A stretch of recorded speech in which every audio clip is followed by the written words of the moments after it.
What's up, everybody? I'm CronoCast, and welcome to the first episode ever of the CronoCast, a PlayStation podcast. So, today we have a special guest, maybe not that special, but I'm gonna introduce you to the main co-host of the CronoCast. His name is Yemi the Ferret, aka Yemi. What's up, Yemi? How are you, man? Hey, I'm doing pretty good. How are you? I'm doing pretty good. I'm stressed a little bit, but I'm excited about this, man. A little nervous, but really excited. It's my first podcast ever, actually. So, a little nervous, but, talk about PlayStation. So I think it's pretty good. So, Yemi, you have a little bit of experience regarding podcasts and podcasting and stuff like that. So, can you talk a little bit about you, about PlayStation, and about your podcast experience? Of course. Me personally started gaming back when I was, I must have been about 8 years old. There was a Metal Slug arcade cabinet in the bowling alley that I went to, and that is where my love for gaming started. And I didn't get into Sony until later on with the PlayStation 2, even though I have played most of the PlayStation 1's catalog. PlayStation 2 is where I started with Sony, and it was at my friend's house, and he didn't have a memory card in his PlayStation. So every day I would go over there, spend the night, whatever. We would have to replay games over and over and over again because he didn't have a save card. Yeah, so man. games like Stuntman, Grand Theft Auto 3, and the 007 game Nightfire, those are the three games that stuck out most to me in the PlayStation 2 area. Then that's where I really started with PlayStation, and I've gone through 3 and 4 now. So I do really enjoy the PlayStation. All right. So you skip the PS1, right? I skipped it at first, but I went back and played most of the games for the PlayStation 1 that I could get my hands on later on in life. On your PlayStation 2, because it was backward compatible back then, right? On the PlayStation 3, actually, because you can throw in the original one. All right. Yeah. Oh yeah, that was. I think it's only the first version of the PlayStation 3 that was retro compatible. After that, they scrapped it. I think it was too expensive to make, and they released the slim version. And yeah, man, PlayStation.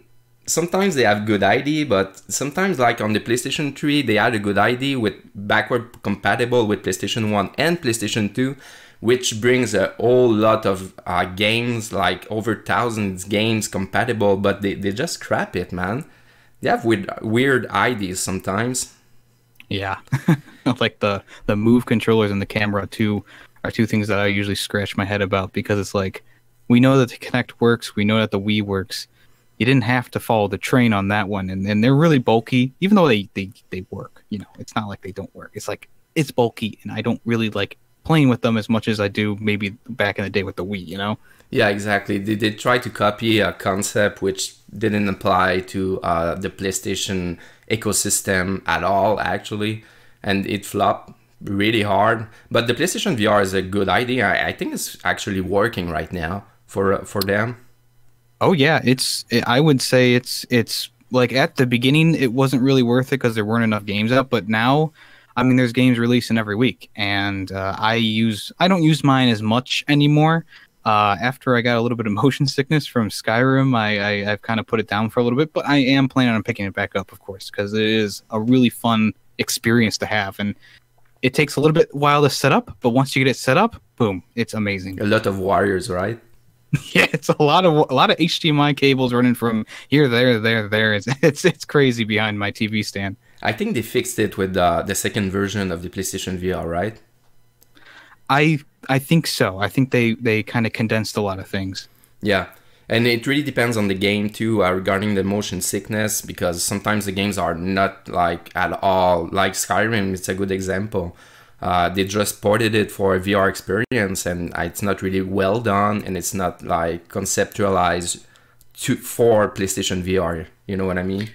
It does work. Like, I can handle most of the time. I can handle the sickness, the motion stuff in the Skyrim. Okay. But there was a game called Riggs that came out when the PSVR was first around, and it was I think it was free a few months ago on PlayStation Plus. That one had so much motion in it I literally had to take off my VR headset because I felt like I was about to throw up.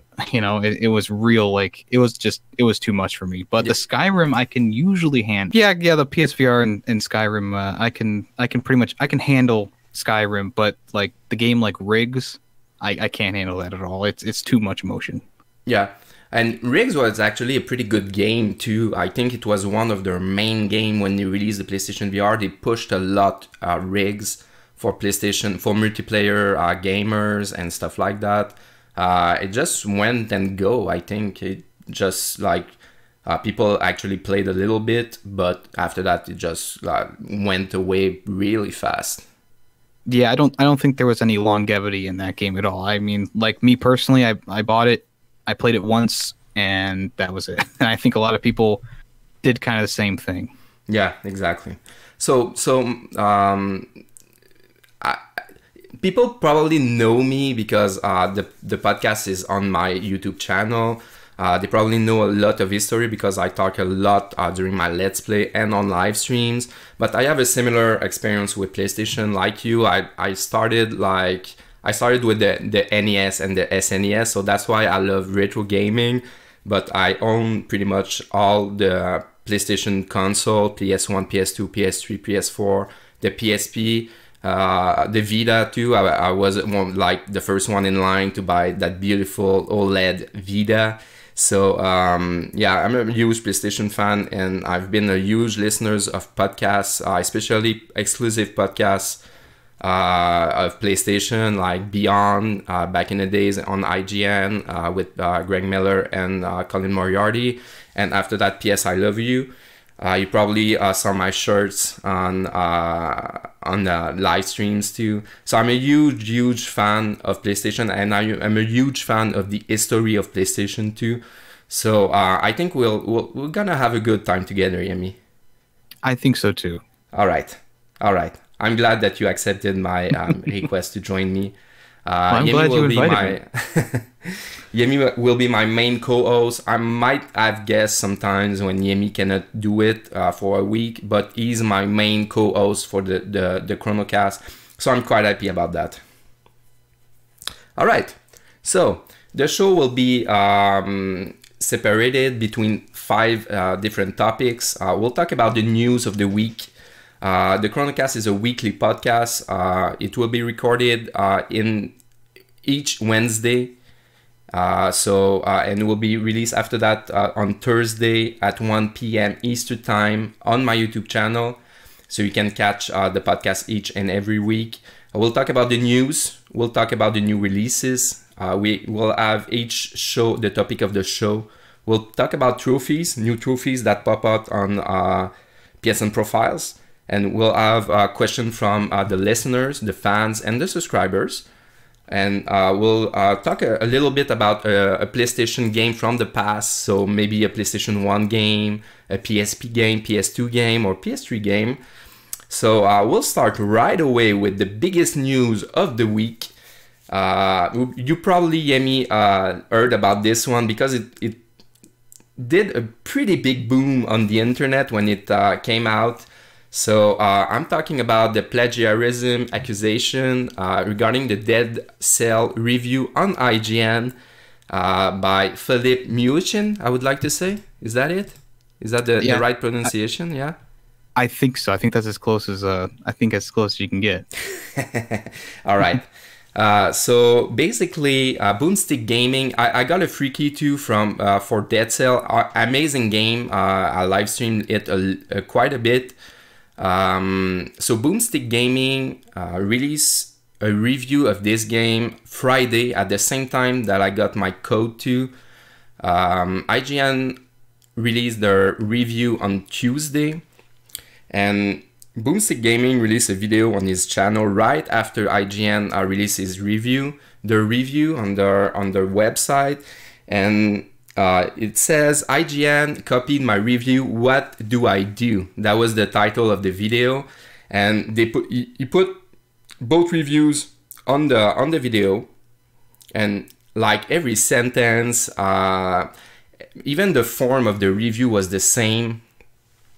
So I don't know if you read about this, probably. Mm-hmm.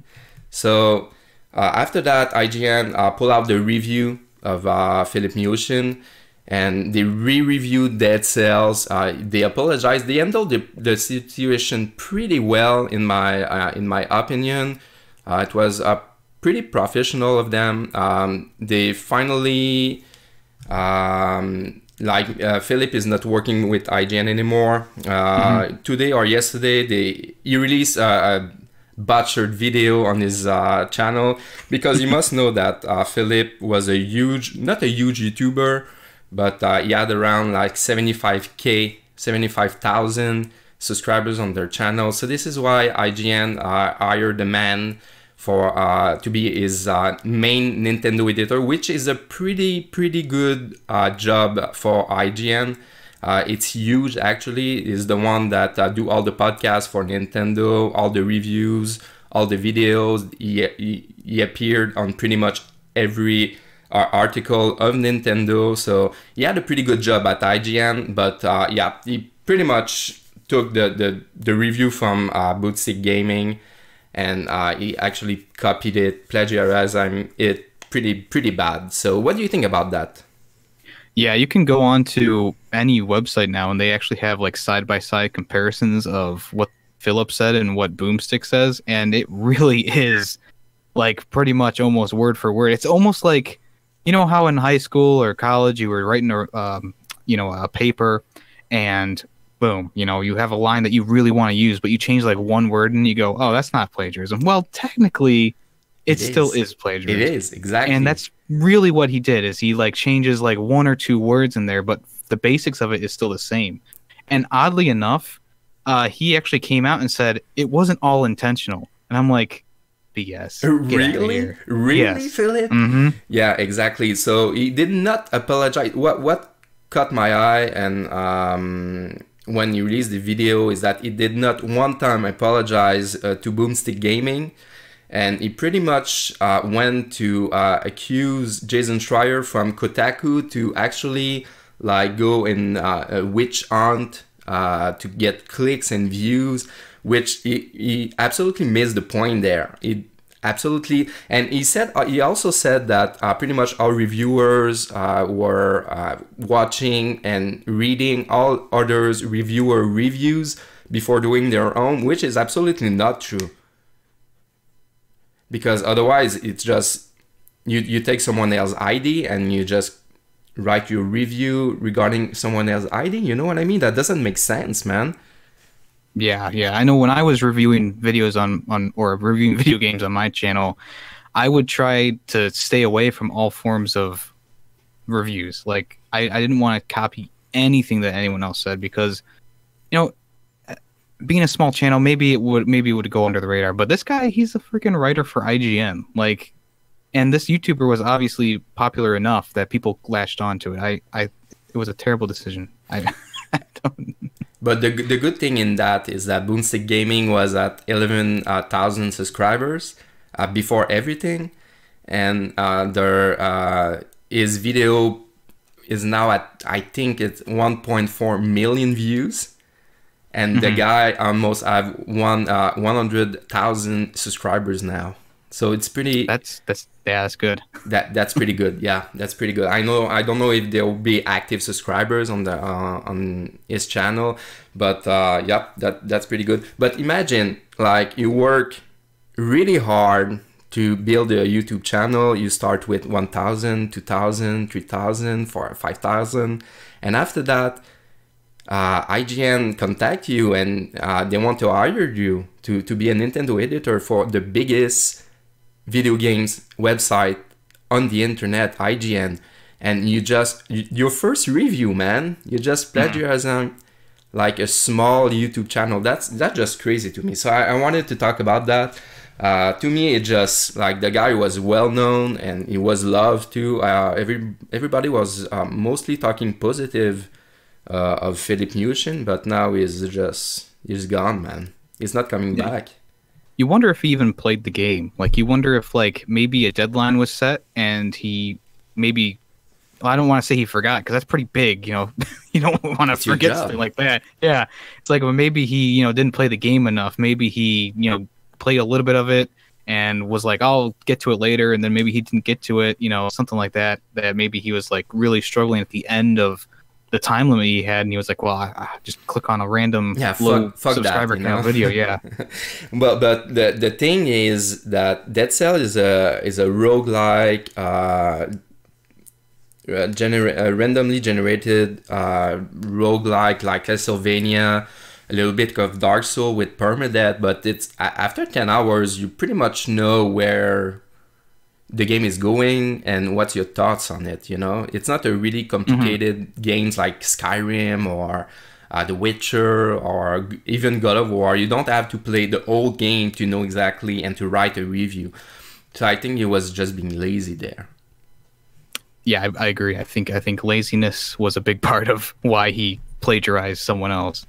Yeah, exactly. All right, to the next news. What do you think? Yeah, I think actually I wanted to know what would you do in that situation? Like if your work, like let's say your first impressions of Save the Ninja Clan was plagiarized, what would you do if something like that happened? Do you think you'd be able to get the traction going to actually confront IGN? Well, if Boomstick Gaming did it, I think I can do it too. It's not really hard to contact pretty much every website, even the small website, and even on Twitter with the right retweets. You can have a lot of traction in a matter of minutes, So yeah, I think Boomstick did the right thing. He did not like just go on Twitter and bullshit everyone. He did a video and all the evidence were there. So yeah, so hats off to him, man. Yeah, definitely. All right. So the second news of the podcast is Spyro Reunited Trilogy will require a download to play Spyro 2 and 3. So that was pretty surprising. So basically, when you buy the game physically, you'll get the first Spyro, and the second Spyro and the third Spyro will come with a downloadable code. So you don't have actually the game on the disc. So that's pretty bad, right? It's just bizarre to me, It's like you have all this space on a disc that you obviously could put all the games onto, but it's really bizarre to me. I don't have an explanation for why they would do that. And they're not like super huge game too. Even the Crash Bandicoot were pretty much they were all on the disc. So I remember some games were doing that too. I don't remember, like I think the Ratchet and Clank games. The trilogy, there was one game that were on the downloadable code. If I remember correctly, I'm not entirely sure about that though. But yeah, that's just strange, man. They're just trying to fight the used game market, in my opinion, man. Yeah, that could very well be. I didn't actually think of that. That is a good that's a good point there. Because GameStop and they're called GameStop in the States, right? Yes. Yeah. All right. Okay. In Canada, it's EB Games. That's why. We do have some EB games, but they GameStop overshadows them. Oh, so it's two different companies? I think it's the same company. But the weird thing is usually they'll put EB Games and GameStops literally like 2 blocks away from each other for some reason. That doesn't make sense, man. That company is going down, man. They're not gonna last very long, especially with companies doing that type of stuff. So basically, like GameStop cannot sell this game used. Nobody will buy it, and they'll be pissed otherwise if only one game out of the 3 is in the box. Right. Yeah. And there was another game that was just a download code with a little bit of information on the any of those Destiny discs that come with all the DLC and come with everything, you get the base game on the disc, but all that DLC, I mean, if someone redeems a code, they're gone. So when you go in and you look through the catalog of used games, well, there's Destiny 2, and here's the edition that's supposed to have all the DLC. They still price it like $10 higher than the regular disc, which I think is pretty shitty to me. Yeah, even Borderlands Game of the Year edition was exactly like that. So you had 4 pieces of paper with codes on it. But it's basically not the Game of the Year anymore if everybody use the codes, And you look at a game like Borderlands and how they put Borderlands 2 and the pre-sequel with all the DLC, with all the extra characters, with all that stuff added, and you go, well, why couldn't Spyro 1, 2, and 3 be on the same disc? Because that's a lot of information for a Borderlands game. Borderlands 2 alone is like 40 gigs or something like that. Yeah, but yeah, it doesn't make sense. I think they just want to fight the used game market. And I think they're really kind of like feeding off those people who love physical disc copies. Like if someone downloads digital, they don't care about this. But someone who collects discs, who likes it in their collection, I think that would kind of like dismay you from actually purchasing the game. Yeah, exactly. And I just read on the article that it could also be a large day one patch download instead. So no codes inside the box. It's just a day one patch, but the patches are the games. You know what I mean? Oh my so Spyro gosh. 2 and 3 will come in a day one patch download. All right. So that's just bizarre to me. Yeah. That's insane. I hate that man. when it's like day one. If you remember, I think it was Resistance 3 for the PlayStation 3. You put that disc in, and you went through 15 updates day one, and I was like, I don't even want to play this game anymore. I'm waiting too long just to get into the game. Yeah, and downloading patch on the PS3 was a nightmare too. It was a nightmare. When I it used was to have so slow to install, man. Yeah. Okay. So it was pretty much a slow week. It's August, and all the big news will come in September probably. But they announced the PlayStation Plus games for August. Okay, so listen to that, Yemi. And let me know what you think about that. Mafia 3, Dead by Daylight, on the PlayStation 4. The bonus title are Ear Daylight and Knowledge is Power. And the PS3 is a bunch of garbage. I think I don't even know. I don't even know the PS3 and Vita, but it's like a weird RPG for the PS3 and Vita titles that I don't even know, which is weird because I'm in every website every day. So if I don't know a game, that means that it's probably not really good, you know? So Mafia 3 and Dead by Daylight. Well, the Vita is getting Draw Slasher and Space Hulk. And PS3 is getting Serious Sam 3, which is a good game, and Bound by Flame, and I never played that one. No, I think it's like a Dark Souls game, but more shitty, you know? Like a little less version of Dark Souls. So yeah, Mafia 3 was a mess when it came out. Absolute mess, absolutely buggy. I think they patched it pretty much, but I think the damage was already done, and the game suffered a lot from it. Yeah, I bought it day one. I didn't really notice the glitches or anything like that, but I did notice that the gameplay was very repetitive and the story was just kind of boring. So I didn't get through the whole thing, but I got through it enough that I was like, when is this game going to start picking up, you know? And Mafia 2 was a pretty good game, if I remember correctly. Oh yeah, I love Mafia 2. It's an amazing game. Yep, I think they rushed this one, man. And Dead by Daylight, which I think people actually like this game. I've looked around. It's a multiplayer game, which usually are not my type of game. I don't think there's any like single player experience in there. No, it's a multiplayer only. One person plays as the killer, so and they hunt the other players around a map who are trying to repair generators to open up a door to escape. I played on the computer. I've never played on the PlayStation, but the computer version is really well done. They continuously update it and add DLC to it, which gives you new characters and stuff like that. I think it's a really well done game. I don't know if the player base is there on PlayStation, though. I know it's there on PC, but on PlayStation, even with the PlayStation Plus, I don't know if the player base will be there for, maybe past this month. I don't know if the player base will still be there. Well, this is probably the reason why they released this game free then. Maybe the base player was dying, and by releasing it for free, I saw a lot of people starting playing it, and I think the players kind of like this game, actually. It's like a little bit like Friday the 13th, too. Same concept. Yeah. It doesn't have as many glitches and or bugs. Yeah, exactly. Here They Lie. Do you know anything about this game? Here They Lie.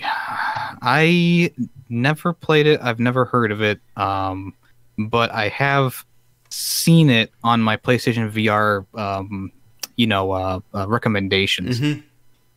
So, okay. And Knowledge is Power is like a family party game.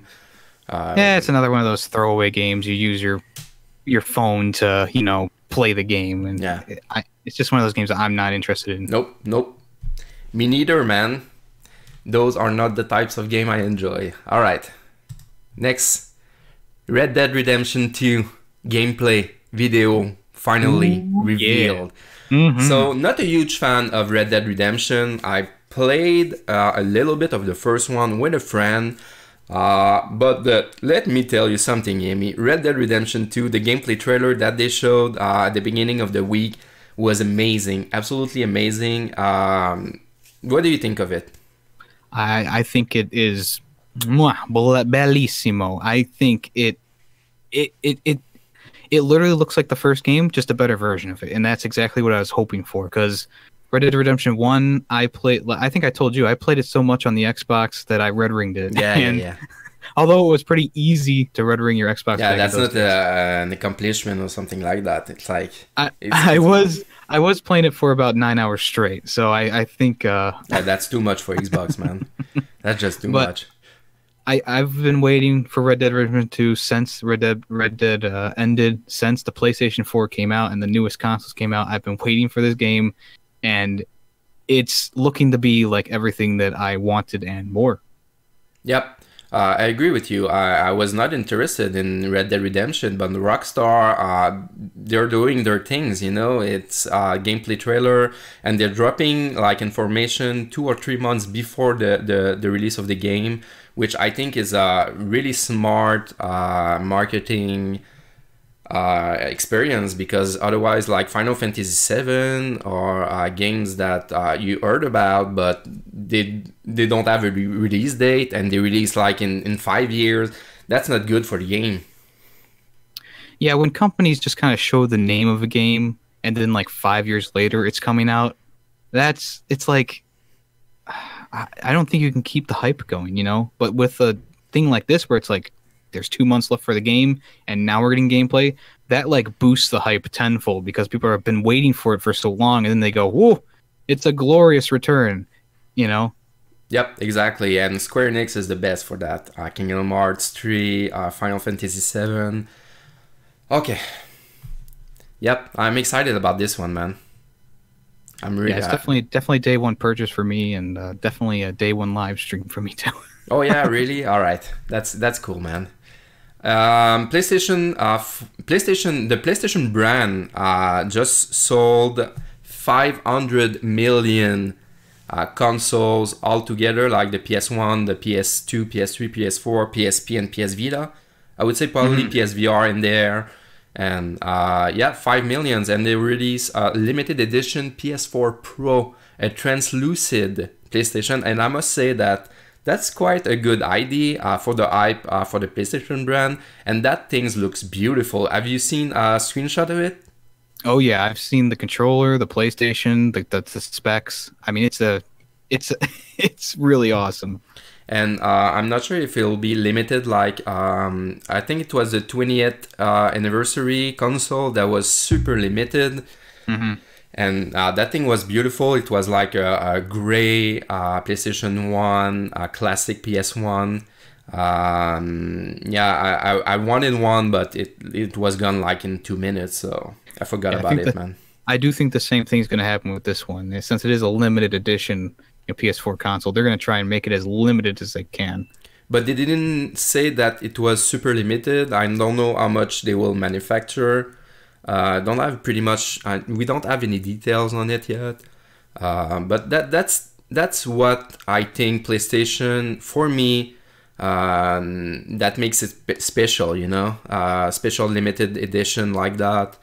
This is pretty cool for the fans. Yeah, you don't see that coming from Xbox too often, where they have a console specifically for a certain thing. Like, there's a few out there, but PlayStation, it seems like with almost every major game release, there's a, like there was the Darth Vader PlayStation for Battlefront 1, the remaster for Battlefront. There was the, like you said, the PlayStation for the anniversary of the PlayStation. There's been like there was the camouflage version for Call of Duty World War II. You don't see that a lot anymore, where they make specific consoles for specific games like this. Well, this is more of a milestone kind of thing, but it's in the same line. Yeah, still exactly. There was the Dragon Quest, Metal Gear 2 when they released, and coming up next is Spider-Man 2. Special edition Spider-Man. Yeah. This is where I think it's because PlayStation, the PlayStation brand is Japanese. I think it is more Japanese thing, and Xbox is more American. I don't think you know what I mean. Japanese are more stylish or something like that. So yeah, this is why I like PlayStation. All right. I've always liked see-through controllers and stuff too. I like to see the inner workings of it, and I think making this PlayStation 2 terabyte. I mean, it's already like, that should be the new standard for PlayStations, to be honest, because games are so big nowadays. I think like the highest level PlayStation should always have a 2 terabyte. Just my opinion. Yeah, but it's so easy to expand the memory anyway. But yeah, I know what you mean. I know what you mean. All right. So Crash Bandicoot earned 6 consecutive #1 in Uneventful week. So there's not much release right now in August. Crash Bandicoot is destroying it once again. It's quite old now. It's almost it's more than a year. I think it was released in June 2017, if I'm not mistaken. So it's quite huge for Crash Bandicoot. It went ahead of Mario Kart 8 and Grand Theft Auto 5, God of War, Super Mario Odyssey. So pretty great game and big games, and Crash Bandicoot is destroying it, especially with the Switch release. Yeah, the Switch, the PC, Xbox, every console has it now, and I think it's definitely getting around. Yeah, exactly. And Activision did the right thing too. They released the Future Tense level with all the new version, and they actually released it free for the PlayStation 4, which is kind of different for Activision. Otherwise, before they would just charge for it, but now I think they're trying to change, which is a good thing for Activision. Yeah, and kind of along the same pattern, like they're releasing free things for Crash Bandicoot. Activision is also pushing free things for Call of Duty and free things for all their different games. So I think they are trying to turn a little bit of a new leaf here. Yep, exactly. And I just saw in the list Lego The Incredibles, which I didn't know about that, man. Did you know that? I bought it day one. Oh, really? But it starts with the second movie. And I didn't want to play much of it because I still want to see the second movie. So it was a very, very strange decision to make the second movie first. Yeah, I know what you mean. The first one was so good too. Yeah, I love the first one. Yeah, I love The Incredibles too. I'm a huge fan of the series, even the movies. It deserves their own game, I think. Yeah, definitely. All right, so to finish the news of the week, like I said, there's not a lot going on in today's in this week, especially in the summer. So, Child of Light, did you play this game first? Have you played it? I have not played Child of Light, no. No? Okay. It's quite an old game. It was re-released on Switch, and I pretty much... At the end of the game, there's a tease for Child of Light 2. I'm not a huge fan of Child of Light. I thought the game was beautiful, a traditional turn-based RPG. The game was not really long, and it was not really deep too. The story was quite touching, but what I find pretty special in this story is that they tease Child of Light 2, so it's not like a lazy port for the Nintendo Switch. They teased Childlight 2 in a special way too, into the game, directly into the game. So I'm quite excited about that. I'm pretty sure it will be released on PlayStation 2 because it was released, the first one was released on PlayStation. So I'm quite excited about this one, man. Do you like traditional RPG turn-based? Yeah, I'm actually kind of growing more to like that style. I've been playing a lot more of those games nowadays. Okay. Have you played a Valiant Arts? Yes, actually. I played that originally when it came out for the PlayStation 4, actually. Okay, this is the same developer as Valiant Arts. It's UbiArt, I think. It's a small studio into the Ubisoft company. They release like stylish game like that, like Child of Light, Valiant Heart. Pretty good studio. Yeah, I really enjoyed Valiant Hearts. I thought that people might say that the story is boring or too long, but I really enjoyed the narrative, and a lot of the puzzles in the game were actually really well thought out for just a little 2D scroller. Yeah, and Valiant Heart is set in a World War One, which we don't see a lot of. I think Battlefield touch a little bit of that. But usually it's World War II always. But Valiant Art changed. They took the risk and they made a story about World War One. So that's pretty cool. Yeah, they actually did it before Battlefield, so they were the forerunners. Yeah, exactly. Little game that will be released. Yeah, it's called Soundfall. It's a twin stick action shooter. The good thing about that is like, have you played a Crypt of the Necrodancer, or do you know about the game? Yes, I have. Yeah. Okay, so it's a rhythm-based gameplay, Soundfall with twin stick action. It's pretty much the same concept as Crypt of the Necromancer, but it's more stylish and more anime than Crypt of the Necromancer. So I'm quite excited about this one. It sounds good. It looks good, and the soundtrack is pretty good too. So I wanted to talk a little bit about smaller games like this. Yeah, I've always been a big fan of rhythm games and Guitar Hero and Rock Band, and like games like Audio Surfer and stuff like that. I always tend to drift towards when they come out. And Amplitude too was a good one. Oh yeah, I loved Amplitude. Yep. So Soundfall will come out in 2019. So not this year, next year. Don't have any release date, but keep an eye open for this one, man. Yeah, it looks really stylistic and really colorful and really cool. I'm excited for it. All right. So you watched the trailer, right? Oh yeah. Oh yeah. Spider-Man PS4 Collector's Edition statue will remain secret because it's a spoiler. So I'm not sure what it could be. I think the Batman Origins was in like Amazon.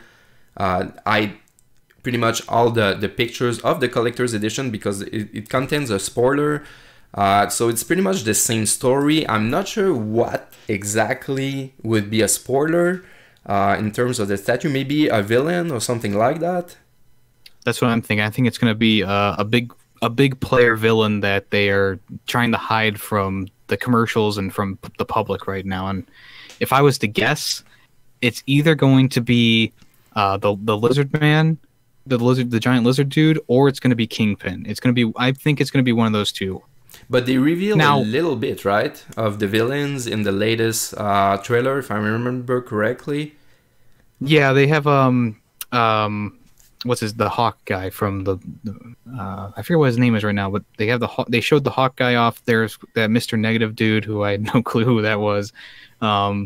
But they have shown a few more villains, but I think the one that's going to be on the statue is going to be like one of those big hitter villains, and it could possibly even be Venom. Like they could totally surprise me with Venom, but I think it's either going to be the lizard guy or Kingpin. I think it's going to be one of those two big ones. Yeah, I agree with you. I'm not a huge Spider-Man like nerd. I didn't read any comics. I watched pretty much all the movies, and I watched all the Marvel movies too. So this is pretty much where I'm at, but I'm excited for this game. But let's not talk about Spider-Man yet, because that's the topic of the show. So Horizon Zero Dawn board game announced. So I'm not a huge board games fan, but this one looks slick, man. The pictures, even like the little things that you play with it, they are super detailed. So for you guys, the listeners that play board games, I definitely recommend that you keep an eye for this one, man.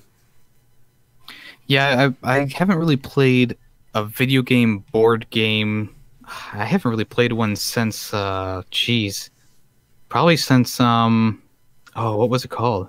There was a Lord of the Rings one that was kind of like this that I played a while ago, but I'm not too big into board games anymore. I have the Metal Gear Solid Risk version of it. It's good, but it's quite different from the regular Risk, so I didn't play a lot because it was, like the game and like the series, quite complicated to understand. So nobody wanted to play with me. So yeah, that's how it usually goes. You get into something and no one else wants to jump in with you. All right, so that's your segment, my dude. The drop, the new releases on the PlayStation blog. So Yemi will read pretty much all the games and the small description. The small descriptions sometimes are really funny. They are like someone that doesn't talk English actually write them. So this is your segment, man. Do it. All right. So the drop on PlayStation this week was the first game on the list is Death's Gambit. And Death's Gambit is a hardcore 2D action platformer with rich RPG elements.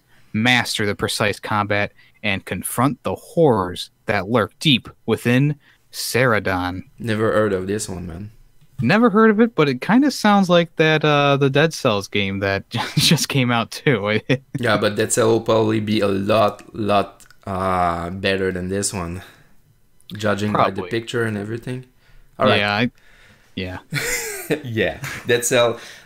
Dead Cells is just stellar. It's getting 9 and plus on pretty much all major sites. Dead Cells is quite the experience. I recommend Dead Cell pretty much to everybody, but it's quite hardcore too, and it's quite frustrating. But Dead Cells is one of so far with God of War. I think it's my game of the year. Oh wow! Yeah, Dead Cell is awesome, man. I've been I've been going more and more towards buying it. So I think if it gets that big of a recommendation, you've seen it play. I know. My live streams. I've been spending a lot of money on video games, and I've been trying to cut back a little bit. Oh, okay, I understand that then. But every day Steam comes up with a new sale, and it might be Dead Cells next time. All right, next on the list is one that I was actually kind of interested in. I didn't really look into it too much, but it's a point-and-click kind of action game, and it's called Detective Gallo.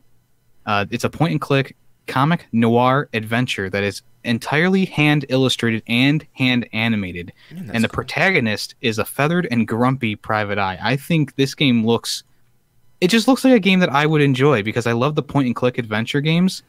And this game is point and click. It's cartoony, and it's kind of like it's kind of like a Grim Fandango or something like that. A newer Grim Fandango kind of game. I'm really excited. Yeah, point and click adventure. I played pretty much all Tim Schafer's games from Double Fine. I played like Grim Fandango, Monkey Island, and stuff like that. Mm-hmm. Monkey Island was pretty good. Grim Fandango was rough for me, man. Was really rough. I was getting the platinum trophy on that one, and I used the tank controls for the trophy. Oh, man, me too. I have the platinum for this one. Tanks control, and the game on Vita was pretty buggy too. Yeah. I still enjoyed the game. I like the main plot and everything. It's just it's Tim Schafer. It's the damn tank controls. Oh, yeah, exactly. But I do like these kind of games, and I'm looking forward to picking this one up when it comes out on PC. All right. Next up is Doggone Golfin'.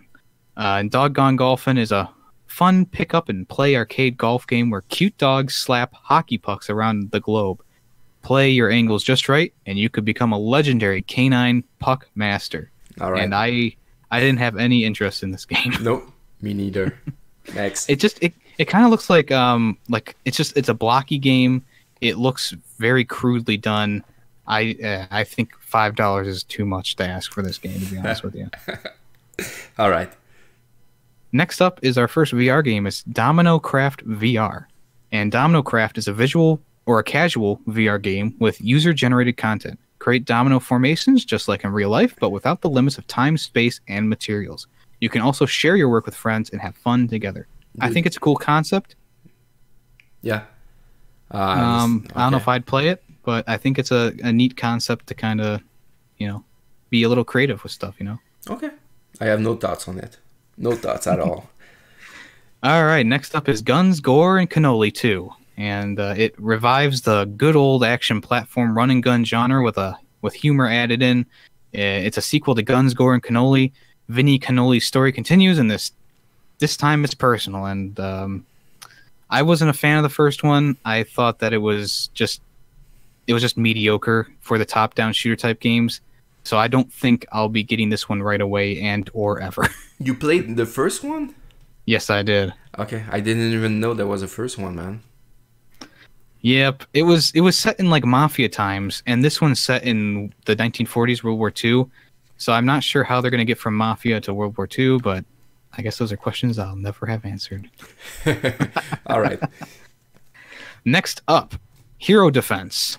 In order to destroy the world's most powerful vampire, your team of slayers must impale, slash, tear, and burn through legions of undead hell-bent on world domination.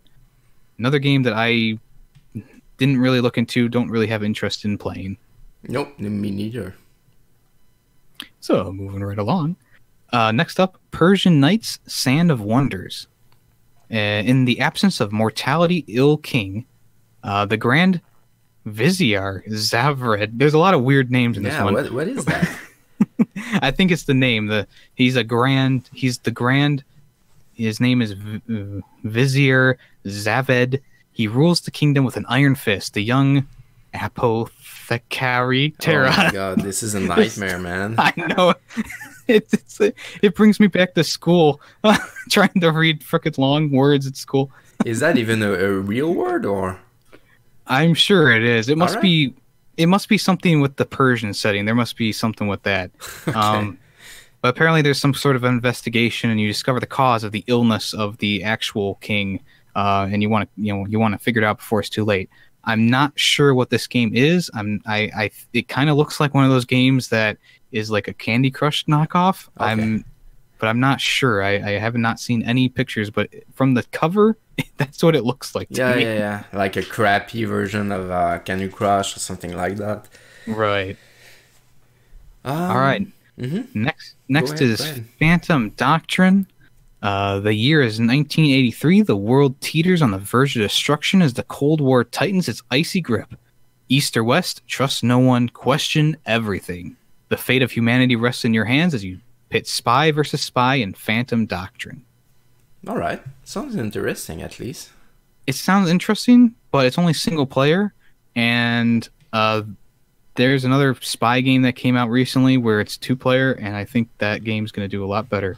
Plus, this one has a $40 price tag, so I'm not sure. $40? All right. Yeah, I'm not sure about this one. All right. There's a lot of games that I never heard about, man. And looking at the screenshots, it looks I don't know if you ever played like games like LA Cops or anything like that. It kind of has the same style or like XCOM. Yeah, it kind of has that same games, style. Yeah. I'm not a huge fan of most strategy games like that, like XCOM or something like that, even though I did kind of like the Mario and Rabbids game. Yeah. This one it looks a little bit crudely done, and I think asking $40 for a game like this was not the right choice. All right. Next up, State of Mind. When mind and machine become one, what will remain of humanity? State of Mind is a futuristic thriller game delving into transhumanism. The game explores a world torn between a dystopian material reality and a utopian virtual future. Yeah, I actually requested a code for this one, State of Mind. It seems like a stylish, super weird, like Life is Strange a little bit. It sounds interesting. Yeah, the cover kind of reminds me of Super Hot, If you've ever Yep. heard of Yep. that Yeah. one. Exactly. Yep. With polygons and stuff like that. So I think I might look into this game a little bit more. It does look interesting. Yep. Exactly. All right, we have a few more to go through. The next one is Super Knight Riders. Super Knight Riders is a modern arcade racing game inspired by retro classics. It's all about traveling as far as possible while dodging rival riders and reaching each checkpoint before the timer hits 0. All right. I'm in. I'll check it out. Unfortunately, the game looks like really terrible 3D models on a sort of rendered background. Okay, the old backgrounds, like, okay, I get you. I think this one's a hard pass. I Okay. do think so. Okay. Plus, it's $8, and That's whew, too I don't know. much. I That's don't, just too I don't know much. where these companies get these numbers from. It's like, Maybe it's an easy platinum. Nobody knows. yeah, who knows? Next up, Terra Tech. Explore, build, craft, and battle across alien worlds in the physics-based construction sandbox adventure. Scavenge, craft, and buy new parts in order to survive and become the ultimate planetary prospector. Nope. Yeah, this one seems a little weird to me. I think the concept is kind of cool, but it's already been done before. Yeah, exactly. It's been done before. So many times too. Yeah. All right. I think we have about 4 more. This is insane, man. I didn't know there's like in the summers there's a lot of shitty games that get released because they try to actually get away from the big releases. So this is where all the shovelware gets. All right. This next one I'm actually kind of interested in. It's called Treadnoughts. You gracefully pilot your tank through gorgeous arenas to land a deadly shot on your opponent. It's all about moving with style. This sounds like a game that I could kind of get into, although I haven't seen much of it. Okay. This Next up. is all I'll say. Okay, because I don't know anything about Dreadnoughts. Yeah, I haven't seen much of it, but it does look like a game that could be interesting. The price tag, they don't even have the price on the PlayStation Network right now. Oh, look at the next one, man. Yeah. This is a good one. Vroom Kaboom. A tower rush with vehicles. Vroom Kaboom combines elements from collectible card games, tower defense, and multiplayer online battles. Engage in 1v1, 2v2, or 3v3 battles, and even take to the road in our full-feature VR mode. All right. That sounds weird, man. It's weird, but it looks really fun. All right. And it's got, I think the $20 price tag is perfect for this game. I think this is, it kind of reminds me of like a Burnout Paradise. Not Burnout Paradise, I'm sorry, Burnout like Revenge or something like that. And there was a mode in there where you would just kind of run your vehicle into whatever you could. It kind of looks like it could be something like that. It does look kind of cool. Yeah, and, that mode was also in Paradise, if I remember correctly. Yep. Yeah, I stopped playing Paradise, the remastered version, because it was just like, I was getting bored of it. Yeah. Unfortunately. Next one, another game that I kind of am interested in is called Wailing Heights. It's a body-hopping musical adventure game set in the horrific hamlet of modern monsters. After being invited to a gig in a town no one's ever heard of, Francis Frankenstein is trapped in a holding cell charged with the crime of being alive. Yeah, I saw this game on Keymailer. I didn't even request a key, to be honest. So that tells pretty much all that... yeah, that doesn't sound good, man. It kind of looks like that one game called Stick It to the Man. It kind of has the same kind of art style, which I was interested in, and also being a musical game and being a musical person myself, I did kind of look at it a little bit. But I'm gonna wait for a sale on this one. And the big one, we saved the biggest for last. Yeah. The Walking Dead, the final season, episode 1 has come out today. After years on the road facing threats, both living and dead, a secluded school might finally be Clementine's chance for a home. But protecting it will mean sacrifice. In this gripping, emotional final season, your choices will define your relationships and determine how Clementine's story ends. This is actually a good write-up right there. It's the longest one of them all. Yep, they actually give a little bit of work in there. I played both first season. Didn't play the third one. The first one was absolutely amazing. The second one was actually pretty good too, but I played so much Telltale games that I became a little bit bored of the genre. So I didn't play the third one. I heard good thing about it. I saw a little bit of YouTubers play this one too, the first episode. I just think they need to actually release the episode quite closer together. Yeah, Telltale has I think the worst one was the Game of Thrones one where they waited like 6 months between an episode, and I was like, oh, geez, like, it's ridiculous. And this one wasn't good too. Oh, was it? No, it wasn't good. It wasn't good at all. And I'm a huge fan of Game of Thrones, but this one wasn't good, man. Yeah, I don't remember much of it. I think probably because it was a forgettable story and a forgettable this and that. But I think Walking Dead Season 1 is probably the best of the Walking Dead series for me personally. And I would put 3 just below that. I thought that it was pretty good. I am on the opposite side of the spectrum. I think Season 2 is just complete crap. I thought that it was written horribly. Your choices were just like were awful, and I felt like when characters were done being useful, they just killed them off. And I thought that it was just that regular Telltale BS. You know what I'm saying? Yeah, exactly. And the first season was so good that anything that they would release as season 2 will be regarded as just below the first season. So yeah, this is exactly what happened when you release a good first game. Yeah. All right. Yeah, I've played a lot of Telltale games, and the best one so far has been The Wolf Among Us, and there still hasn't been a season 2. So.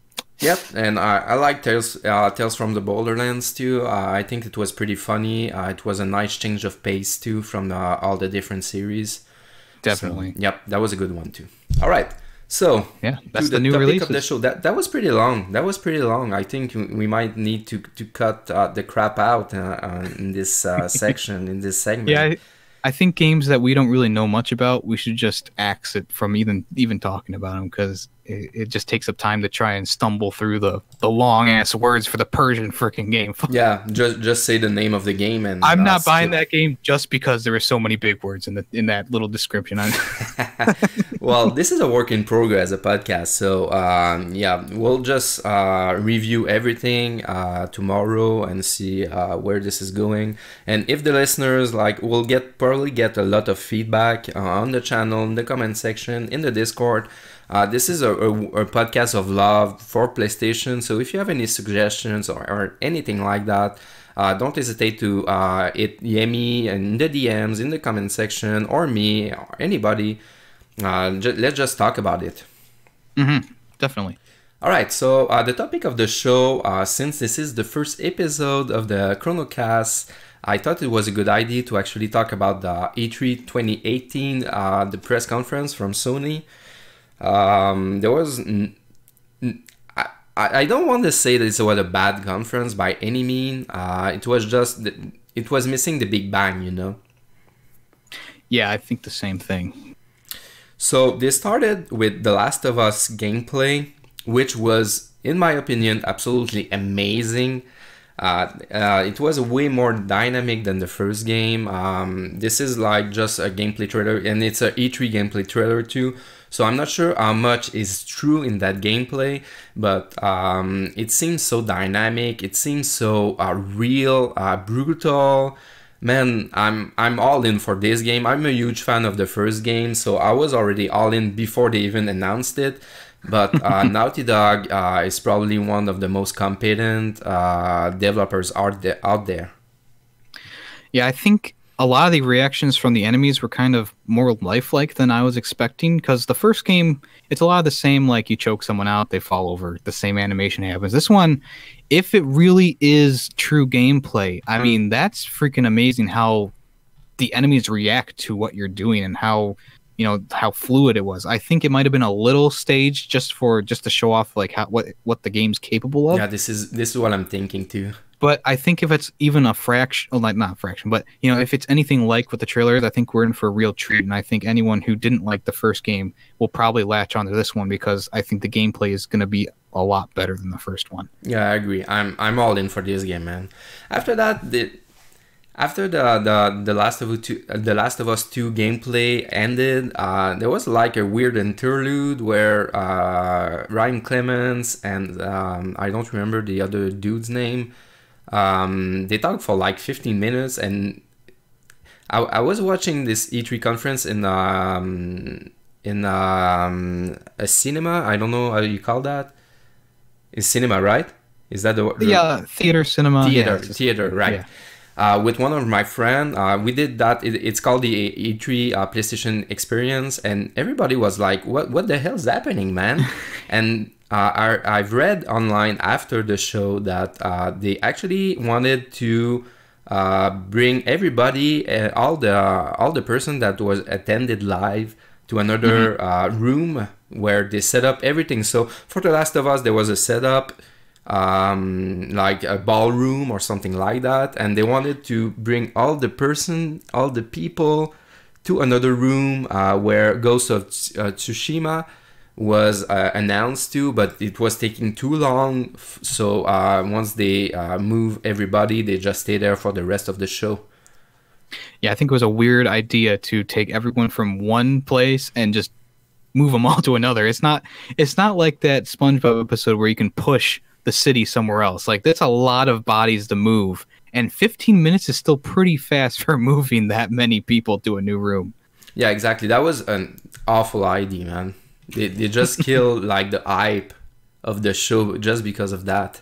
Yeah, definitely. So I'm not sure if my order is actually correct. I don't think so. I think they talked about Ghost of Tsushima right after that, right? With the little dude with the flute. I think that was for Death Stranding, actually. Yeah? Okay, so my order is actually quite good, right? Yeah. Okay, so after that, next step is Death Stranding gameplay. I'm not sure how much gameplay there was in there, but... It seemed like a lot of walking. Yeah, I think it was the walking part that was actually the gameplay. If that's the case, that's absolutely amazing. It sounds super good, but... First of all, I'm a huge fan of Hideo Kojima. I love everything that he has done with the Metal Gear Solid franchise and series. Death Stranding, I'm already all in for the game, so I might be a little biased on that, but we need to know more about the game, man. I think for me, that was not enough to actually make me buy the game. Yeah, I think anyone who this was their first scene, like their first time seeing anything from the game, would probably be like, "Well, that looks dumb," you know, because it wasn't really it looked pretty and it sounded pretty, but really nothing happened during the gameplay. And after years and years of getting these very strange trailers, we finally were like, "Yes, we're gonna see something happen," and it wasn't really anything. It just kind of added more questions to the fire, you know. Yeah, exactly. They have Norman Reedus, they have Lea Seydoux, Lindsay Wagner, which are both, they are all pretty big stars. But if this is the hype behind the game, only the voice acting and the actual motion capture, that's not enough for me, you know. The gameplay needs to be shown, and it needs to be good. We don't know anything about the game yet. We don't even know if we know it's a third person, like. Do you have any combat in that? And do you have any shooting? Do you have any? What's the game exactly, right? Yeah, we know it's third person. It's open world, probably. But that's pretty much sounds like it, but nobody knows really. I'm not even sure if Hideo Kojima really knows what he's doing too. He's still writing the script. He's still writing the story. They're just kind of going along with it. Yeah, and there's no release date, not even a year, so I don't know, man. All right, so the next step after that was quite a big surprise. This is what the fans really wanted for a long time, and I'm talking about Resident Evil 2 remaster or remake. It's a remake from the ground up, I think. It's headed to PC, PlayStation 4, and Xbox One on January 25th. Yep. So next year, early next year. So, yep. Are you a Resident Evil fan? Well, people are going to hate me because I don't really like the first 1 through 3 games. I don't like the style of them. But number 4 is where I started to like the series. And up to number 7, I've really enjoyed it. Except for 6. 6 was a miss for me, but Yeah, 7 I really thought was good. And I actually enjoyed 5. You know, I did the co-op with my friends, so that's probably why I have more of a love for 5. Yeah, exactly. I'm on the other end of the spectrum. I think the first games were true survival horror game. I played the first one on the original PS1, and I replayed it on GameCube, the remake on the GameCube. The second one was actually pretty good too, so I'm quite excited about that. The third one was good too. The fourth one is where the action kicks in. With the Resident Evil 5 was pretty good too. 6 was a total disaster. And I haven't played 7 yet, but this game sounds pretty cool. I think they got a lot of positive reviews on that too. Yeah, it gives a thumbs up for me too. Yeah, so you played the 7? Yeah, I actually played through it with my fiance, and we had a really good time. It was a good combination of action and survival. So like managing your inventory and stuff like that, it had a good combination of those things, and it was kind of spooky, you know. Yep. Yeah, I'm excited about this one. Weird that they didn't remake the first one too, but the first one was remade so many times. They released it on PS3 and PS4. They released the HD remaster. They released a remaster of the HD. This is so confusing, man. Yeah. All right, so the next one after that, I'm curious of what you think of this game. Ghost of Tsushima, from Sucker Punch, which made the infamous series. So what do you think about the game? Oh, I'm so ready for this. Oh yeah? I loved the Infamous series. I loved Second Son, and this looks like it's just Infamous back in the old times. You have a grappling hook instead of being able to fly everywhere, and I'm really excited for this. I think it's going to be a hit. I really do. I'm a huge fan of the Infamous, especially the second Infamous. Second Son was actually good. The story was quite bad too. I didn't get into the story. The first one was okay, but it was a glitchy game. The second one was definitely the best. I have high hopes that Sucker Punch will do a good job with this. They actually research a lot about the time it's in Japan, right? Yeah, it's Japanese. It's a Japanese setting. Yeah, and it's a Mongol invasion. Yep, and exactly. Yep. I think that's going to be the perfect setting for a game like this. You know, with just a Mongol horde just entering into a city and just. I think it's going to be pretty cool. Yeah, so they did a great amount of researches to be accurate in time in terms of like clothes and stuff like that. So they're putting a lot of work into this one. But you know what, Yemi? I'm not in yet. I'm not in yet. This is like a Tenchu game. I don't know if you remember the series back on the PlayStation 1. I'm struggling to remember it. Okay, but anyway, it doesn't matter. I'm not really all in yet. This is quite different from Infamous. I was expecting more superhero, new franchise. I don't know, man. I don't know.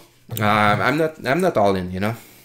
I think a lot of people are expecting another like Infamous type game from them, and I really would want another Infamous game. You know, I really enjoyed that series, and I think that they're trying to kind of spread their wings a little bit and go into something a little bit more, has a little bit more of a realism feel. I mean, the graphics are definitely more realistic than an Infamous game, you know, and I think they're just trying to kind of show that they have more skills than just, you know, we're the Infamous team, you know.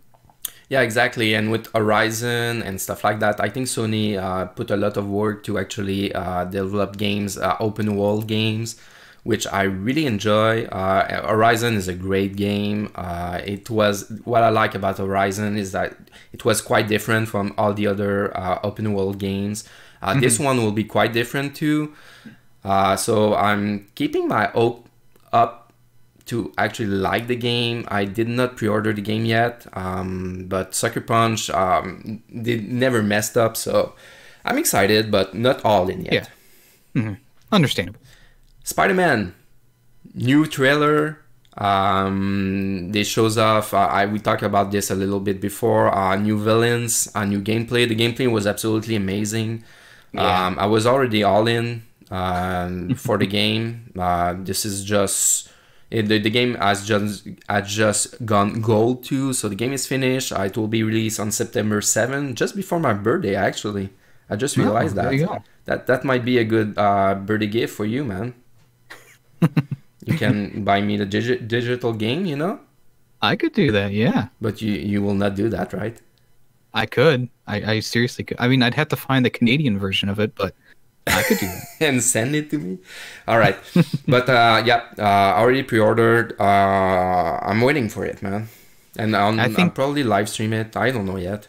Yeah, I think I've been waiting for this kind of Spider-Man game since the original Batman Arkham game came out, and I think it's gonna blow everyone away. I think it's gonna be just everything you want from a Spider-Man game. I mean, they've already got some really good villains in there, and like I said, if they're adding in like Kingpin, Venom, or someone like that, I think we're in for a real treat. If like the main villain is actually one of those bigger villains, even though I do like them showing a little bit more love to the D-list villains, which are the ones who aren't as popular, like Mr. Negative and Scorpion. I do really hope that they bring in a big player and just surprise everyone. And you're definitely going to have to go internet dark before getting to that point, because there's going to be spoilers everywhere. I guarantee it. Yeah, exactly. And the last good Spider-Man game was quite a while, actually. I think it was on PS1, probably. They had a rough patches for the franchise. This one is everything everybody ever wanted out of a Spider-Man game, and the combat seems pretty good too. It seems like a Batman a little bit, with the combination and the dodging system and everything. So I'm excited about this one. Yeah, I really liked the Ultimate Spider-Man game. It was kind of more comic booky, and you could change between Venom and Spider-Man at times. It was clunky, and the fighting wasn't really that great, and the open world wasn't really that great. So this game looks like definitely a step above from like a Ultimate Spider-Man game or something like that. Yeah, exactly. Yeah. I'm not saying that there was not a good Spider-Man game, but there was not a perfect Spider-Man game. Right. Yeah. All glitchy and all. All right, so the next one was quite surprising to me. From Software, which is the developer from Demon's Souls. New VR game. It's called a French word too, Déraciné. It seems weird. It's a VR game. We don't know much about this one, but I'm quite surprised that Sony used From Software for a VR game. Yeah. I don't know if it's going to be Dark Souls-like or what, but it's definitely interesting to see what they could do if it's not a Dark Souls-like game, which doesn't look like it. No, exactly. And they said that there was no more Demon's Souls. Dark Souls, I mean. Like it was the last one. After the three was last, yeah. That's what they said. That's what they said, but who knows, right? Everybody loves Dark Souls. I played and finished Demon's Souls. Never played the Dark Souls yet. Bloodborne, I'm quite excited to try Bloodborne too, because it's a little bit faster in terms of gameplay. I thought that Dark Souls looks quite slow, so this is why I never tried it. But everybody's saying to me that I actually need to play a Dark Souls game, so I might try it. Yeah, let me tell you this. Bloodborne is on my top 10 games list of all time. Oh, really? That's all you need to know from me. All right. So you'll help me then. I can totally help you. I've gone through the game about 7 times now, and I love the gothic textures. I love how the game plays. I love the story. I love all the enemies. It's a beautiful game, and it's perfect. Yeah, I really, really love it. Can you play online in Bloodborne? Yes. The only catch is, though, just like with Dark Souls and any of those other games, you need to progress to a certain point in the game and need to unlock certain things in the game in order to get the ability to call in people from other games. Oh, okay. So we cannot play right away together, right? Yeah, you have to get what's called Insight first, and you also need to purchase a specific bell that allows other people to come into the game, and you can ring it. That is so Japanese, man. That is so Japanese. Neo 2 was announced. I never played the first one. It's like a Ninja Gaiden game. I heard good thing about the first one too. Control seems pretty tight. So a lot of people is actually quite excited about this one. Yeah, it's kind of like a modified Dark Souls or Bloodborne. You have different fighting stances and different fighting styles. I have the game. I have the complete edition on PlayStation. I got through the first part of the game where you face the first boss, and then I had to put it down because a lot of different games were coming out. So I'm really hoping to get back to that before I play Neo 2. Yeah, in the theater when they announced Neo 2, there was like complete silence. Nobody was excited about that. Aww. So, yeah, that was sad. That was a sad moment for sure. And it wasn't really that much like revealed either. It's just like there was just kind of like the name of it, and then a little bit, and then that was it. So yeah, there wasn't much to be excited about. But it's nice to know that they're actually continuing on with the series for people who really, really enjoyed that series, and I know a lot of people who do. Yeah, exactly. I'm 100% agree with you, man. Control, new game from Max Payne developer reveal. Codename P7 was revealed as a game called Control. So, don't know much about this game. It's from Remedy, which is the developer behind what's the name on Xbox One, Xbox 360. I don't remember. Yeah, I can't remember. Yep, it was like a third-person horror game. I don't remember. All right, so we don't know much about the game, so. Yeah, I haven't looked into it either. It hasn't really caught my eye. I wasn't really a fan of Max Payne, so I didn't even think about looking at this one. Yeah, I was searching, the name I was searching for is Alan Wake, but I don't think it's Remedy, right? Yeah, I don't think that was, I don't think so. Yeah, all right. So, Kingdom Hearts 3, Pirates of the Caribbean world announced. So, I'm not a huge fan of the Kingdom Hearts series altogether. I think it's like really confusing at this point. I played the first one, quite enjoy because there was Disney characters and Final Fantasy characters, but I thought the gameplay was really clunky. But with this trailer, especially because of the Pirates of the Caribbean world, I think it looks pretty good. I'm excited about this one. Yeah, I've never really been a fan of the Kingdom Hearts series, although I can appreciate what where it's come from and what it's doing for the genre. I think this is a pass for me. Yeah, but it's pretty cool that you can play in different worlds from all your favorite franchise. So yeah, this is like the fanboy in me that is talking. But if the gameplay is good, the problem is that the story is so far ahead of me that I don't know where this all fits in, and I don't want to play the third one if I haven't played all the other one, if that makes sense. Yeah, that makes sense. Trover Saves the Universe reveal for PSVR. I don't remember this one. I think it's going to be an interesting game because it's made by the same person who did Rick and Morty, Justin Roiland. So if anything, it's probably going to be funny. Yeah, exactly. God of War adding a new Game Plus mode, which I think released on August 20th. So it's pretty soon actually. So yep, this one I still need to finish the first God of War. I'm quite far into the game. This game is absolutely amazing, man.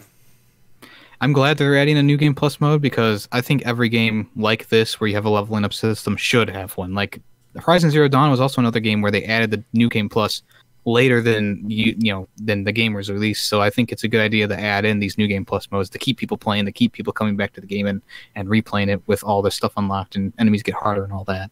Yeah, I agree with you, man. Black Ops 1 and 2 maps coming to Black Ops 3 and Black Ops 4, which is not a huge surprise. And they also gave to the PlayStation Plus owners Black Ops 3, which was pretty good. Yeah, I thought that was a huge surprise to me. I just turned on my PlayStation one day and I was like, I'll do Black Ops 3 free, and I'm like, okay, I'll play it again. I wasn't a huge fan of 3, but I'll play it if it's free. Yeah, exactly. Same thing to me, man. Destiny 2 Forsaken gameplay. I can't talk about Destiny. I never played it. Hard pass. I Destiny 2 was just the same as Destiny 1, and I disliked it. All right. No more Destiny from the podcast, then. It's finished. We can talk about how I thought it was mediocre and boring and just a bunch of the same crap. Yeah, okay. I believe you, man. All right, so we are now to the trophies segment. So I have 4 trophy lists that we're gonna talk about. The first one is We Happy Few. I don't know if you heard about this game. Probably it's quite a big game. Oh yeah, I've heard about it. So it's there's a platinum, there's 4 golds, 6 silvers, and 30 bronze.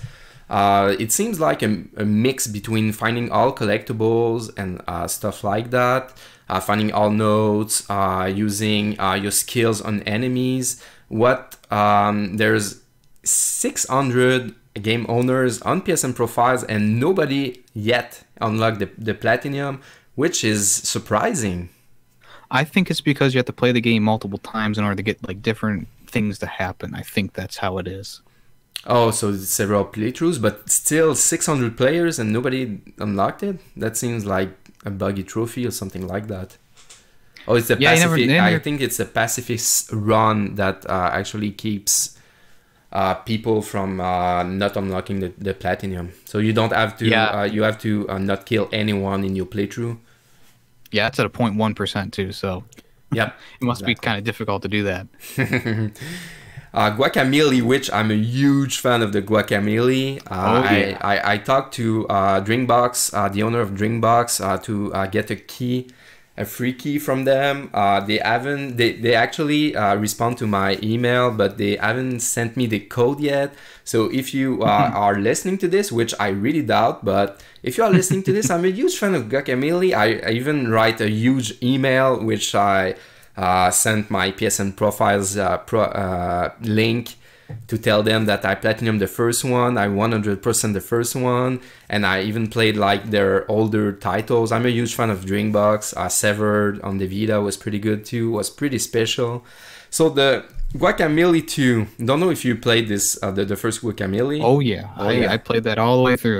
That I love the character designs, I love the art and the graphical style, I love the controls. It's all around just a great game, and I hope this one improves upon anything that was in the first one. Yeah, exactly. It improves the games, but it's also the same game as the first one, as far as I can see, which I'm really excited. It seems like a pretty similar list to the first one. Beat the game on hard mode, open the golden door, 100% all areas. So pretty similar to the first one, which was quite challenging actually.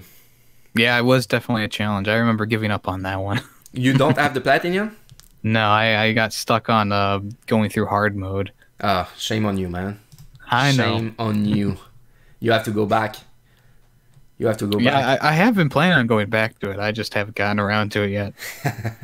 So the third one is quite surprising. I don't want to talk about the trophies especially, but Disgaea 1 Complete, which I don't have any info on it. It's released on October 9, 2018. I don't know if it's remastered of the first game for the PS4. I remember playing this one. This is a crazy strategy game with a lot of damage and a lot of levels. So yeah, I just wanted to talk a little bit about this one. Yeah, it looks like a huge grind, that's for sure. Yep, but this guy is always a grind. I gave up on the one on Vita, but oh, yep. Shame on you. Well, this is not the same thing, you know. I'm just kidding. And the third one, of course, is Dead Cells. 1 gold, 11 silvers, and 41 bronzes. The platinum is quite hard, actually. Only 8% have the platinum right now. They are probably like veteran from the Steam version of the game, which already knows pretty much all the tricks in the game. But the hardest trophies are finish the game with 4 boss stem cells active. I know what that means. And there's trophies for finishing the bosses without taking damage, which is absolutely insane because the bosses are really difficult. Yeah, I was watching your stream, man. It looks the first boss just looks insane. It's exactly. It's pattern based, but it's like random patterns, and the patterns are not easy to dodge. So again, amazing game. Not sure about the platinum too. Might not get this one, man. So shame on me, right? All right, so the next segment is actually a question from the listeners, the fans, and the subscribers. All the question comes from the Discord server. The link will be in the description below the video if you want to be on the show and be part of the show. So I give you 3 choices. Yemi, are you ready? I am ready. Okay, best PS4 game. Best IP, Sony IP that progressed the most, and you're gonna love this one, man. PlayStation All-Star Battle Royale. Let's go. Let's start with All-Star Battle Royale because You gonna take this one? I think so. So the question came from Game Consolers in the Discord server. Should Sony attempt to make another All-Star Battle Royale? And what characters should be featured this time? Answer the first question. Me? No, me. No? I'm Okay. answering the first part of the question. Okay. No, they should Okay. not make another All-Star Battle Royale game. That last game was physically painful for Yeah, I me. agree with you. I have the platinum for this game. It was not really good. It was like a ripoff of Super Smash Bros. But it was actually not playing super good. So the second question, what characters should be featured this time? I don't even know, man. Like Kratos, like all the big franchise from Sony, but we don't want it, you know? I Game think consolers, we don't want it. Yeah, I think if they were going to make another one, I mean, they're gonna have to. They would totally have to update the Infamous from being Cole to being the new character. I think that a Bloodborne character would be kind of cool to see in there because it is a Sony exclusive. And also Aloy from Horizon Zero Dawn would be an excellent character to put in there, just to showcase how the PlayStation has progressed in terms of characters and their games. Yeah, Ellie, Joel. Yeah, I also think like instead of it being Drake, they could throw in Chloe instead of Drake, just to kind of change it up. Yeah, why not? But Drake needs to be in there, man. They could put them both. I mean, they had evil and good Cole, so anything's possible. Yeah. That was so bad, man. That was so bad. That was painful indeed. That game was not good. They had a good idea with the level, the 1, 2, and 3 smashes being, the only way to kill people. I thought that was kind of an interesting concept, but everyone didn't have like an equal level 1, level 2, level 3. Like some characters just had the most shittiest level 1 that you can imagine. And like you wouldn't be able to get any kills with them, but their level 2 was really good. But their level 3 was kind of like they needed to like equalize them. They need to make sure that Drake's level 1 matches up with Cole's level 1 in terms of range and how many people you can take down at once. Yeah. It was just, and then Kratos was like the best character in that game. Everyone would play as him online, and of course. I think if you go into the game now, everyone just uses Kratos, and there's no way you can probably get the platinum now. Yeah, exactly. Okay. So the last segment of the episode is we need to actually name them. We need to talk about this after that. It's PlayStation from the past, so we're gonna get a game from the PlayStation library that we'll talk about a little bit. This time, for the first episode, I took Xenogears and the Xenosaga series from the PlayStation 1 and PlayStation era. I have so much good memories with this, especially the Xenosaga series. This is an underrated game. It's a turn-based RPG with twist in it. It was so well done. It featured also scenes with 1 hour long scenes, a little bit like the Metal Gear series. The story was so good and the gameplay was so good too. And the third one, Xenosaga 3, especially had probably the most beautiful graphics in all the PlayStation 2 library. I don't know if you played it, probably not. I actually played the first one, but that was during a time where I wasn't really into the turn-based strategy games. Okay. The first one is probably the best. Maybe a lot of people have been put down because of the long scenes and there was no voice acting too. But yeah, this one, if you have not played this, this is probably one of the best RPG in the PlayStation 2 era. At least the most underrated RPG out there. Yep, I recommend it, Red. Pretty good game. And series. Well, if a remaster comes out or something like that, I'll definitely have to pick it up. There was a lot of rumors that the Xenosaga series would be remastered for the PlayStation 3 back in the days with trophies. After that, the rumors were for the PlayStation 4, but it's just gonna flop, you know? Nobody knows what Xenosaga is. Probably people, the listeners will probably know what I'm talking about if they are a huge PlayStation fan, but otherwise the main like gamers will not know about this one, so the sales will not be there, man. All right, so this is the last segment of the podcast. Thank you, Yemi, for joining me. It was quite long, right? Yeah, it's a little bit longer than what I usually do, but it was fun. I didn't even notice the time passing by. Yeah, exactly. When we talk about PlayStation, man, the time doesn't exist anymore. That's true. You can follow me. I'm pretty much ChronoSide on every social media, but you can follow me especially on Twitter at ChronoSide. On Instagram, I have a Facebook page too. The podcast will be posted pretty much on all social media. Yemi, where can people reach you? Oh, they can reach me on YouTube by just going to Yemi the Ferret. Podcasts, live streams, and montages. So if you're interested in any of that stuff, you can check me out. I'm also now on SoundCloud. So if you want to go to the SoundCloud and listen to the podcast wherever you want, and you have the app for SoundCloud, you can do that. I'm uploading those daily right now until I catch up with the podcast on YouTube. And I'm also adding new things to the opening. So there's about a 10-minute period of me just talking about something random and just adding a little bit new things to it. Constantly improving, constantly learning, but I think it's at a good place, and I really enjoy doing it. So if you want to check me out there, you can. Other than that, Twitter at Yemi the Ferret.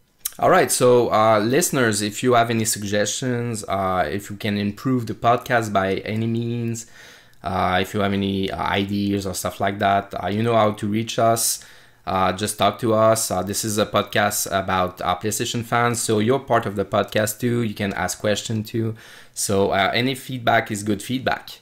So I'll see you in the next episode of the ChronoCast. I hope you enjoyed it.